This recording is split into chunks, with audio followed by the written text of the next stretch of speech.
Welcome, Carm Capriato, the Service Aftermarkets Podcast Pioneer, with the gold standard of aftermarket business podcasts. Join me for Aftermarket Insights as we advance the aftermarket. And as always, know that you'll learn just one thing. Find us on your favorite podcast listening app and remarkableresults.biz or on my YouTube channel. Hey everybody, Carm Capriato, Remarkable Results Radio. Good to have you here, the pioneer of automotive repair business podcasts. Wow. We're almost getting ready to celebrate our 10th year anniversary doing this with thousands of episodes and a growing aftermarket radio network. Wait till you all see what's coming up. I've been out doing speeches and going to conferences. I love to be out with you, but I couldn't do this if it wasn't for all of you who love to either watch or listen to what we're doing. Hey, I want to introduce my friend Bob Ward from Warden LLC. Hello, Bob. Hello, Carm. Good to be back with you. Thank you. Bob's on the show for a serious particular reason, and that is succession today is probably bigger than Doge. Oh, that's going to really grab the audience. But before we get started, here's a great word from our great sponsors. Hey, Carm here, and I hope to see you at the 22nd Annual TST Big Event, Saturday, March 29th, 2025. This very comprehensive one-day seminar will feature trainers Bill Weaver from NAPA Autotech Training, Josh Weaver from Dorman Training, and Eric Ziegler from WTI. This all-day event will be at the Westchester Marriott in Tarryton, New York. Sign up at tstseminars.org. I'll be there, and I'm going to present the keynote, The Rise of the Mechanical and Technology Specialist. Great education, breakfast and lunch, and a ton of learning. tstseminars.org, Saturday, March 29th, 2025. Hey, take your auto care center to the next level, the gold level, with the NAPA Auto Care Gold Certified Program. This program is for the best of the best who can provide a consistent consumer experience and earn the trust of returning and new customers. Talk to your NAPA sales representative about how you can become a gold certified shop.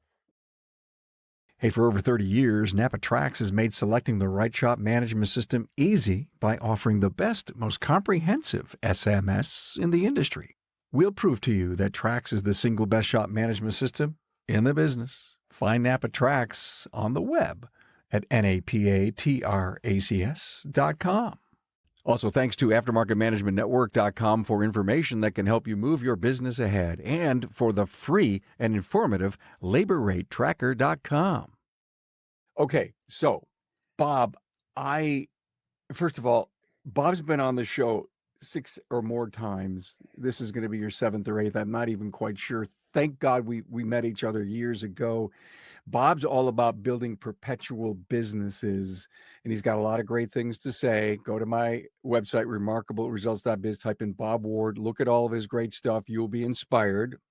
His background, franchise car dealerships, controller, general manager, minority owner, and then he gets out there and he says, listen, you've got to believe in having a perpetual business, and I'm going to help you. And when you do the research, a significant portion of the shop owners in our industry today are at or nearing retirement age, nearly being maybe half of the ones that are out there are 60 years old, and they're saying, what's next? Can't wait to get $1 million for my business, and they don't run a great business, and they haven't planned for it. And I love to talk about this. I love to bring on guys with Bob's background and having done all kinds of, you're a deal maker. You're a deal maker. So he's got a class coming up in April. So and this is not about selling Bob's class at all. It's April 10th through 12th. And it's ironic. I asked Bob, hey, could you come on? He says, listen, I'm bringing my class back since COVID, and I want to help people who want to succeed their business, and the individual, I love this part, the individual, you got the owner and the successor in the business, in the class. It's powerful. Anyway, I'm going to shut up and listen. Thank you, Carm. Every business has to be sold, right? Every business is going to be sold. There's no two ways about it. It's the cliche of death and taxes. We know it's going to happen. It's either going to be a planned, comfortable, valuable transition to a new owner, Or in the absence of a plan, unfortunately, it's just going to be liquidation, and nobody wants that. That is just a mess, and everybody loses. So when it's done well, when it's planned, the current owner realizes the value that they created, their 20, 30, 40 years of life's work. They not only get paid for that, but they realize the comfort and the pride of knowing their business continues beyond them. And then their successor has that opportunity to own a business, which they otherwise likely would never have that opportunity. It was hard enough starting an auto repair shop 40 years ago.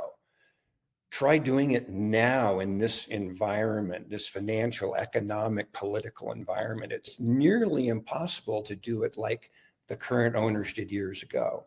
So besides the owner getting value, the successor getting that wonderful opportunity in creating more value and comfort in their career for their future, the employees get to keep their job, the customers keep the same service provider, and the community still has a valued tax-paying business in the community. There's every reason to do this. And unfortunately, like so many things in life, whether it's saving for our kids' education when they're young, or it's putting money away for retirement, similarly, it's easy to put it off, procrastinate a little bit, and the little bit becomes 5 years and it becomes 10 years. And as you said, here we are, we're age 60. Now what do we do? I totally get it. You're ignoring key critical components of strategic decisions in the business. And when I think of, if you're listening to this and you're listening with a spouse, if you're listening alone, please get your spouse, because I think the messages in this episode and the messages that Bob has had for us over all the years is one of my great little phrases that I learned from a mentor years ago. Pay attention. And there's so many things you need to pay attention to in life. You just listed them all. Question: how much is family involved in the deals that you help put together? Unfortunately, it's very rare that a family member becomes the successor. The generations, our family members, whether it's mine, yours, the listeners, it's maybe only 1 in 10 children want to be the successor. They want to own the family business. The ones that do, it's awesome because they have that passion that their parents had. But it's a unique industry, like all. I mean, it's not just the auto industry. Any children that grow up in a family operated business have the entire universe of choices of what they want to do. And very few follow their parents in any industry. So if you're listening, it's not just your industry, it's just the nature of children and the options that they have. What does happen virtually all the time, I'm going to say 95% of the time, is it's either a family member or it is a key employee that's already in the business. And the family member would likely already be in the business also. So you could just say 95% of the time, it's somebody that already works there. And the reason that works so well is the person who's already in the business understands how it's operated. They know the owner's values, philosophies, procedures. They know the employees. They know the customers. They know the vendors. They've already developed into the business. They just need the last few components of realizing 100% responsibility and the weight of ownership, that authority, responsibility, the risk rewards. It's that last component from going to an employee to becoming the owner. So, Bob, you're just not I'm not, I don't mean to say this in a disrespectful or off the cuff way, but a deal maker, okay? You're trying to take the wishes of the owner who sees potential inside and or a child who wants in, and you help them structure, you help the new people climb to greater levels of success. Do you teach leadership, or do you get them connected to the people that are going to help them be better? You had it right the first time. And I just suggest to change deal maker to facilitator Okay. or coach, consultant. There's two parts to what I do. One is putting it all together, that virtually all the training has been done. It's now just how do we actually do it? And there's 4 steps to that, which are on my website, perpetualbusiness.co. The 4 steps are highlighted there, but briefly, the first is compatibility. Does the successor, whether it's a family member or key employee, does the successor understand where the owner is coming from? Do they understand the risks and rewards and the weight, that responsibility? Does the owner appreciate where the successor is coming from? There's limitations and resources there. How compatible? I often use a metaphor of getting married. You start dating, it becomes a little more serious. You go to coffee, then you go to dinner, then you start spending more time together, and you're trying to figure out, are we on a path to get married? So the first step in succession is, are we on a path to do the equivalent of marriage and enter into an agreement that is for sure? It's not a hope anymore, it's a dream. Are we compatible enough that we should take another step, which is the valuation? And then the next step is, how do we get it paid for? And the last step are all the legal details. The other component, which you mentioned, the class, it's a 3-day class, sort of immersion, a Thursday, Friday, Saturday. And it not only goes through all of those that I just spoke of and real life examples and actual case studies, but it helps take the successor and owner from where they are today through the process, so that if it takes 3 years, 5, 10 years to actually complete the process, the business is making more money along the way, and they're more in tune to absolute success. Wow. If I was sitting on the sidelines saying, I've got a great candidate, he joined my business with the glimmer of hope that he could become maybe even a minority partner of mine, and the opportunity to equity buy-in, if you will. And I just don't know how to do it. I don't know how to structure it, but I saved him. Oh, I offered him something. And it's like this whole retention thing. One of the things that I have to do to retain this one individual is to figure out how to offer up equity. But then one day that I've actually done that, how do I get out? That's a great question, Carmen. The answer is actually quite simple. You don't offer them actual, factual equity. It's what I call equity equivalence. So it is as if they own equity. And this is a whole nother topic. We could spend a whole half an hour about how that works. But the essence, the concept is, when you have entered into this agreement, as the successor takes on more responsibility and authority, they are getting bonused the equivalent of equity as if they were a partner. Think of it as a form of profit sharing, but instead of any cash going or any shares going out, they're in essence earning a discount to the ultimate purchase price in the future. Again, the equivalent of equity. So if something goes sideways, there's no shares to get back. There's no lawyers that have to get involved. There's no money changing hands. And that silent air, that dead air for a moment was on purpose, because I'm trying to figure out, if it goes sideways, I, as the owner, haven't given up anything, and the individual says, well, It's wife not got it. for me. It's not for me. The further I've gotten into making tough decisions, the more I realize it's not me. Wife got a job in a different city. We're going to move. You don't have to worry about trying to get them shares back. I mean, obviously, there's got to be an agreements made to make this stuff fluid. Yes. But I love the idea where you're not giving up anything, but you're giving up a discount on the final, if Well, let me you give will.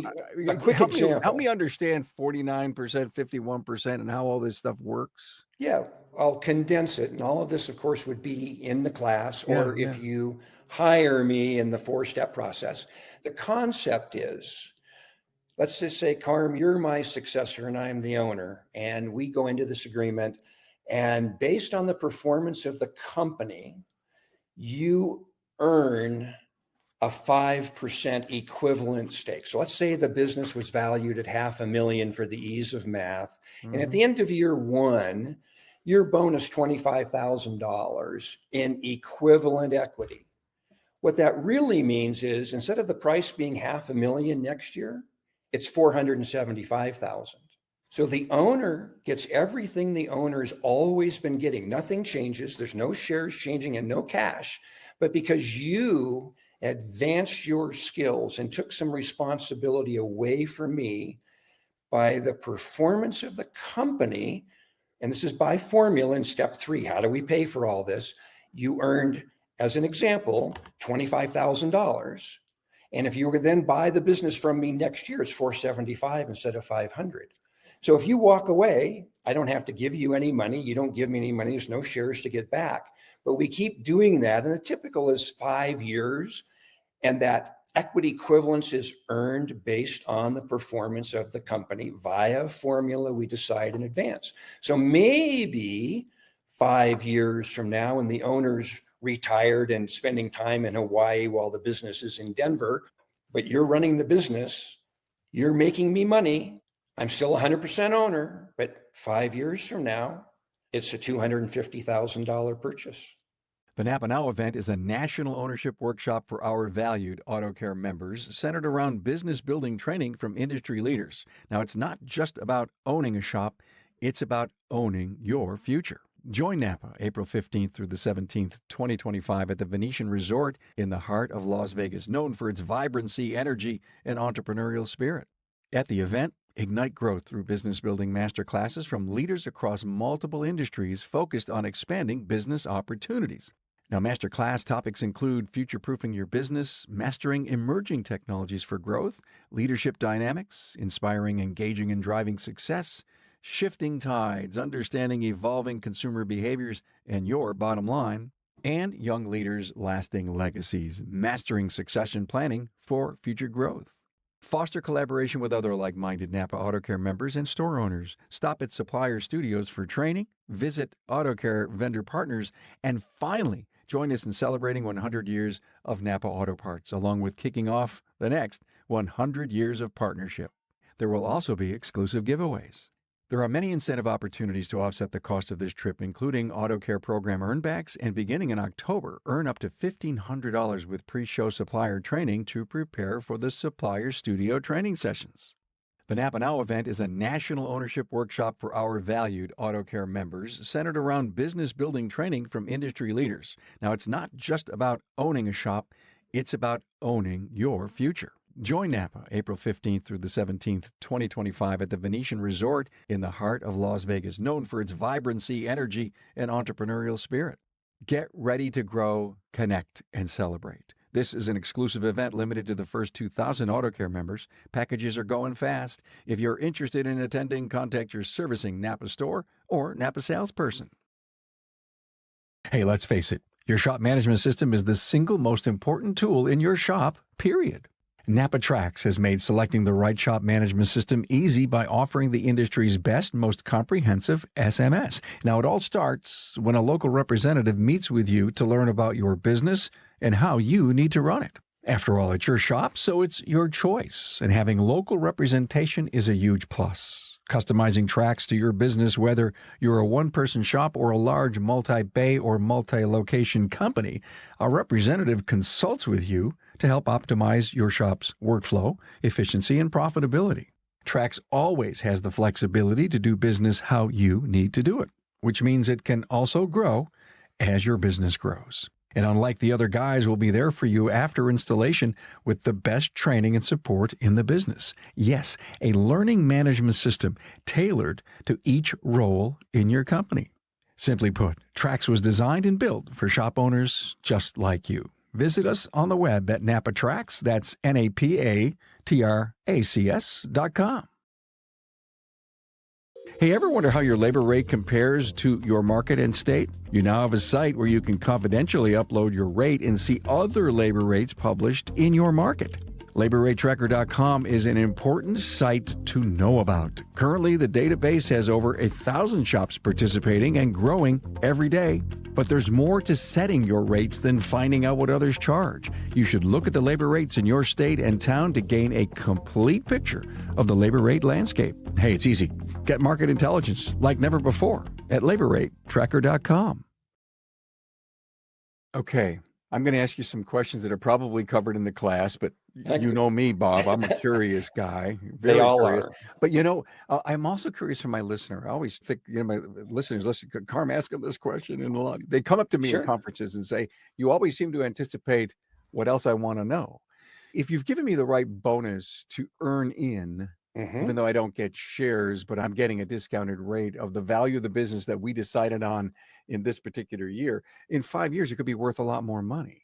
That's wonderful, isn't it? Okay. It means if it's worth more, the price does not change, because I'm not going to work super hard for you and have the price move away further and further and further. And get out of, okay. The benefit to the owner is they're making more money every single year, where if it was valued 5 years from now, sure, it might be worth more. It also might be worth less. Okay. All right. I get it. You're structuring, you're bringing on this individual to act as an owner and to make profits that will sustain the business and the transactions. So this person is going to have to work really, really hard while the owner still benefits in the rewards that this individual is making for them. Yes, the incentives are totally aligned. The successor wants to build the business and make the owner more money so they can earn more of that equity along the way. So the owner is benefiting ideally more than they were before, but working less and less all the time. Okay. Does that make sense, Carl? Yeah, it does. Here we sit in your example of this $25,000 now that I get to buy the remaining, if you will, value. Yep. Based on everything that I have earned in so far. Can I go to the bank with now my real shares in the business that are going to be transacted and borrow that money? Well, it's not shares. So let's say it's 5 years from now on that $500,000 business, and the successor has earned half of that value. So now the actual sale takes place. The owner sells the business 5 years from now for $250,000. The buyer still has to pay for that somehow. Can they go to the bank? Do they have the money in the bank? Can they get a $250,000 loan? Generally, it's still a struggle, but the owner is far more amenable to carrying a note for $250,000 after the successor has proven themselves for 5 years. Yeah, I figured that out. Yep. And that's the process. That's why there's 4 steps. The first is, do we even want to continue dating, Carm, and get into the relationship? And then you do the other steps. I get it. I'm sorry to say it's too simple. I was trying to make it complicated. Well, it can be a relatively simple process. However, the key is it is a process. The owner has never sold a business before. The buyer's never bought one. There's all these perspectives. The same questions you're asking me, they ask. And it's, again, the cliche of the elephant. It's an elephant of a process, but you just do it one piece at a time. It's methodical, comfortable, and nobody moves ahead until they are comfortable and confident they're on the right track. Again, similar to dating on the path towards marriage. Take me into the class. You've got an owner with his successor there. What kind of questions are the successors asking you? Well, blessedly, because of the way the class is organized, they don't have a lot of questions by the time they're done because they all get answered. However, what's on their mind, whether they go to the class or not, what's on their mind is, can I really do this? How would I possibly become an owner when I have a new mortgage? I've got young children at home. I really have no savings. How could I even consider talking to an owner about buying their business? But the same reverse process for the owner. I really love Carm in my business, but he's 35 or 40. I know he doesn't have any savings. He's awesome. I love him. I think he could run them, but how could I possibly sell it to him? That's Yeah, where it starts. those would be missed opportunities if you found this, if you will, unicorn rock star individual who's really, you could tell someday that this person's going to be a business owner, and it could be 5, 8 years down the road. They've just so impressed me, and they don't have any money, so I can't do a deal. And what Bob is saying, yes, you can. Yes, you can. 95%, I'm going to say 98% of successors have virtually no money. When I say virtually no money, to be able to write even a $20,000 check without borrowing the money is a struggle, let alone try and get to $50,000 or $100,000. Right. But the owners need to remember when they started in business, they likely didn't have any money either, Carm. Absolutely. Oh God, yeah. I mean, I've known a ton of them in my life, and I've seen them, if you will, recover, restructure, reinvent, any other R words that I may need to have. And they're a little too late in their life, in their kind of middle 60s, finally found the golden trough, if you will, of people, margins, cost control, and profits. It took them way too long. And we've done enough shows on the stubbornness of struggle and, the ego getting in the way of saying, I need some help, I want some support, which is why I'm so glad you're putting this class back together. If you brought in an owner and he didn't bring his successor, will you still take him in your class? Absolutely. Okay. It's just they're further along if they've got somebody that wants to, they feel that they've got the drive, and the owner has that sense that this is somebody that has that passion that I had. That's how I got into business myself. I knew at a very young age that I was going to be a business owner, whatever it took.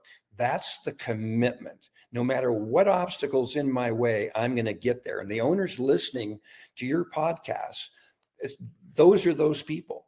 They did not survive 20, 30, 40 years because they thought it was going to be easy and it was going to be given to them and they were entitled. They had commitment and perseverance.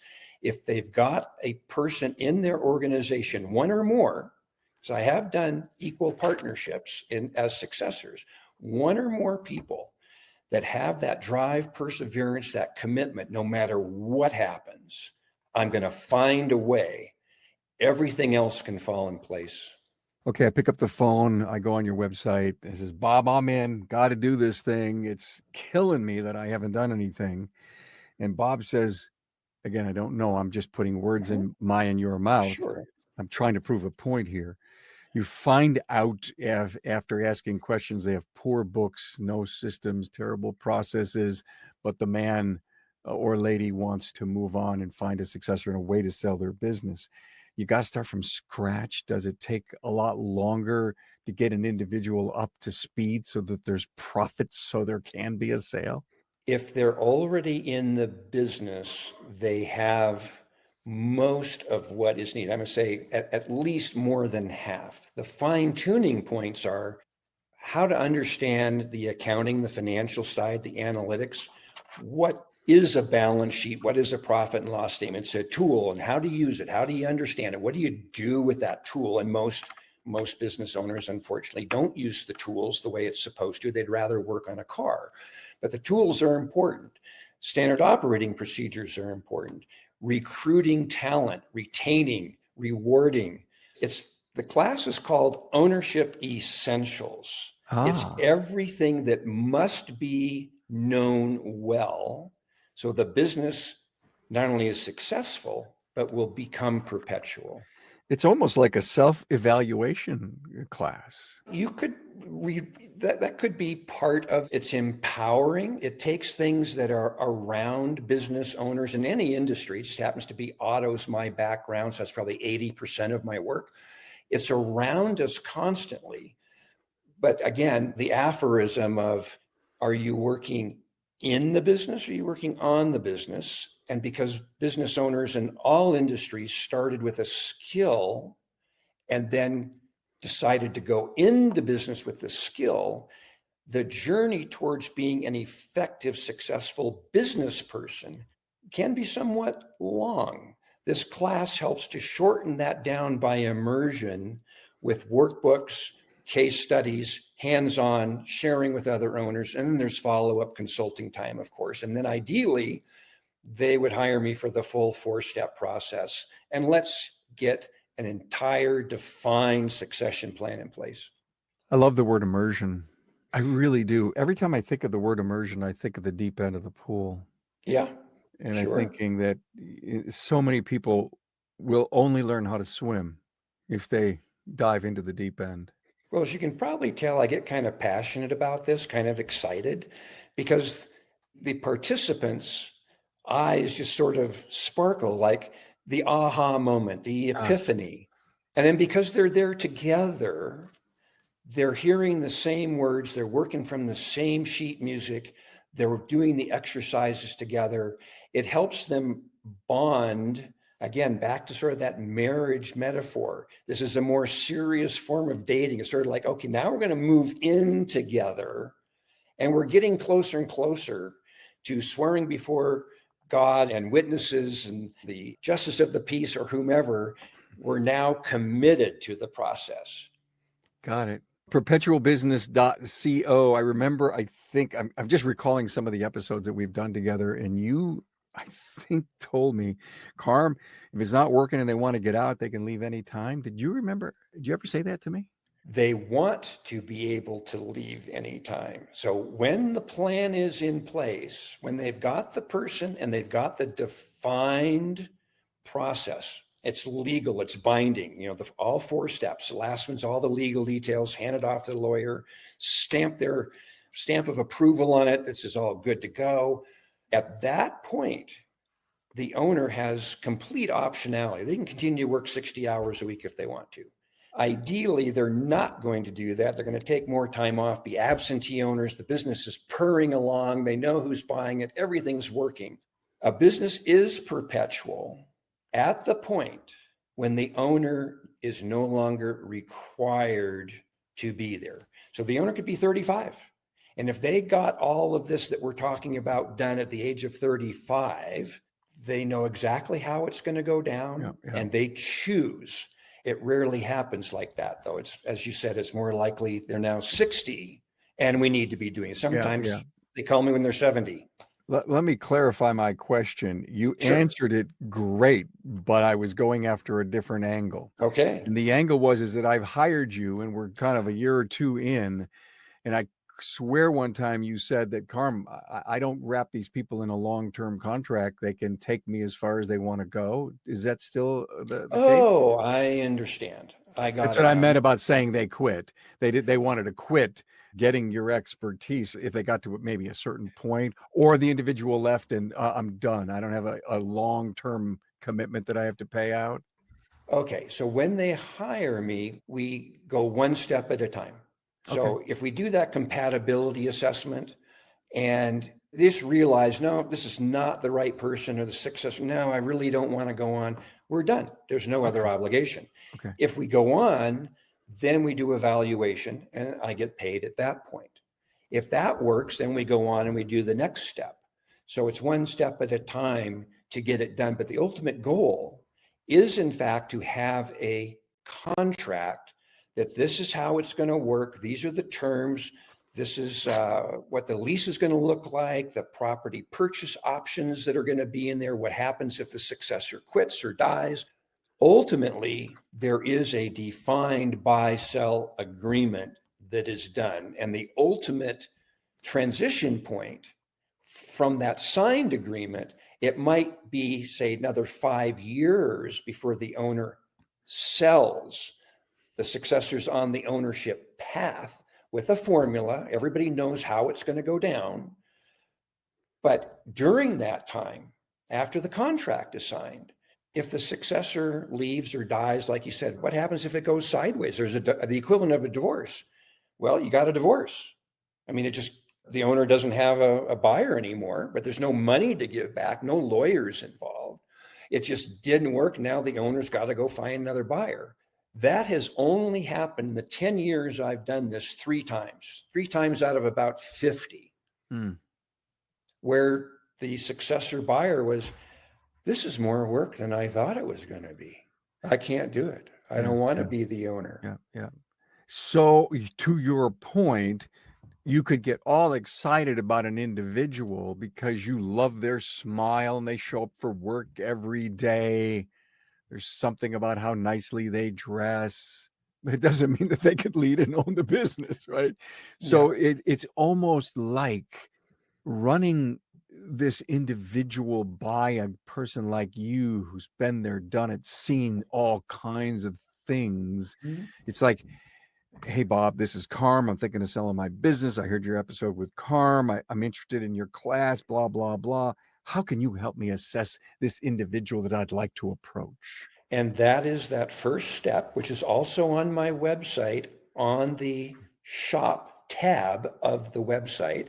It's the compatibility assessment, and it requires the owner to answer some very specific questions, the successor to do the same set of questions to help them find out if they are each compatible with this journey they're about to take. Okay, so let's do a scenario. Sure. You own the shop. You want to approach me. You see something in me, maybe I don't see in me, and you give me this, if you will, 10-story view of your vision of how this could possibly work. You put me through this assessment. It's all done. There's some things that just don't look right. Mhm.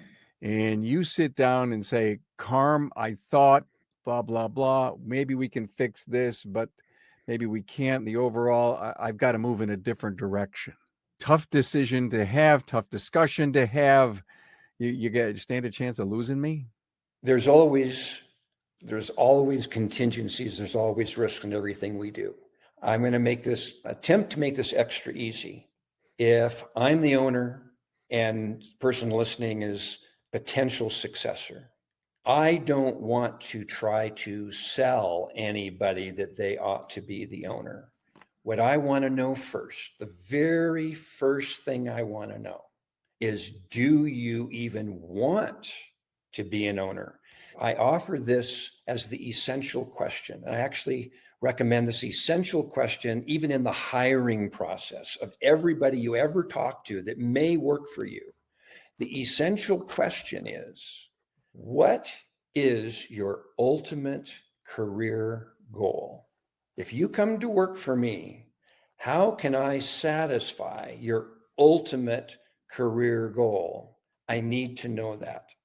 Ideally, you want them to say something more than, I want a stable environment, I want a respectful owner, I want decent compensation. Those are like the basic things. What you'd like them to say as the ultimate career goal, I want to be a business owner. Someday I want to own my own shop. If they don't offer, that's your only real follow-up as a new question. Have you ever considered owning your own business? And that would be more likely that follow-up, somebody's already working there because you already know this person. Carm, like if I'm an owner, you're my key employee. We've been working together for 3, 5, 10, 15 years. I know you pretty well. Hopefully you've already come to me and said, hey, Bob, I want to own your business someday. But a lot of successors are afraid to ask that question. They think they might be too bold or too personal, too aggressive. So if the successor hasn't approached, the owner would want to say, hey, Carm, we've worked together really well for 15 years. What's your ultimate career goal? I don't think I know that. It's the biggest takeaway from this episode, to move an individual physically and mentally into the successor realm, is to start asking that of their people or someone that you aspire could be a hell of an owner. But if they don't want, they don't care, they don't believe they're built for this, you got to know up front. Yeah. And again, the successors never bought a business. Right. They don't know how that's going to go down. They don't have the money. They've never done it before. There's some fear in even having the conversation. I remember now that there's people like me out there, though. I remember I was only like 28 years old, and I went to the owner of this dealership I was working with, or as the controller. I said, I'd like to talk to you about owning this someday. And unfortunately, he just laughed at me like, you got to be kidding me. You're 28 years old. I don't even want to talk to you about that. Well, a year later, I found another dealership where they said, well, yeah, if you prove yourself, sure, we're going to have that conversation. And I became a minority owner there. No one was going to hold me back. And the owners that are listening to this show, that's how they were. No one's going to hold me back from running my own business. The key is to find that person, identify that person, the owner's replacement person with passion, perseverance, commitment. Everything else can be worked out. I just always get so inspired by listening to you. It's been a while that you've been on. Thank you for coming on. Let's talk about this April 10th through 12th class. Where's it going to be held? It's going to be in Phoenix, right there at the airport, Hilton. People could just go to my website, contact Bob. I can send them a flyer. We can have a conversation about it. And people can contact me anyway. They said, oh, I heard your show. I felt motivated. You were so passionate about what you do. Can we just talk? And of course, I just had a wonderful conversation yesterday. Somebody that was at a San Diego conference I did for Elite, where the pro service people were there. And, Oh, God, and yeah. this owner remembered me from like 7 years ago. And we had a new conversation yesterday, and we're starting the process. Right. That's great. Warden, WARDDEN, LLC. The website's perpetualbusiness.co. Yeah. 6+ episodes on the website. Just type in Bob Ward. You continue to nail the thoughts that are deep inside of so many shop owners. What do I do next? How do I sell it? How do I succeed the business? And I don't know if the creativity of many shop owners out there can reach the level you can offer to them. Bob, help me think, help me understand, help me figure it out. Go to the website. The website's going to allow you to see the process, see the structures, and you almost need, again, I'm an individual who says, take me by the hand, walk me down the aisle. There's also a 30-minute video there that they can purchase. Nice. It's $179, 30-minute professionally produced, that talks about these things on the show, how businesses are valued. It's a good starter. So I offer introductory calls to anybody. You got to start somewhere. Yeah. And dating starts with a conversation, right? Yeah.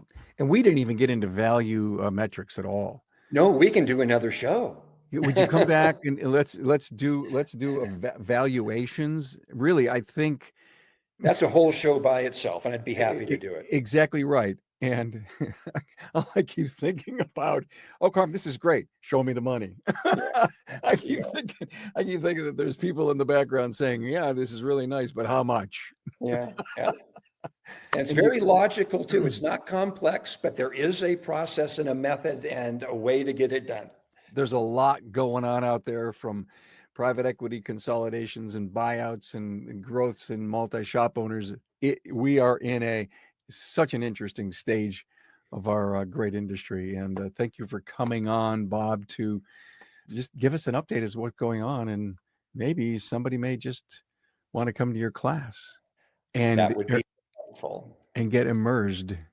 There you go. Jump into the deep end of the pool on how to successfully sell your business. Thank you, man. My pleasure, as always.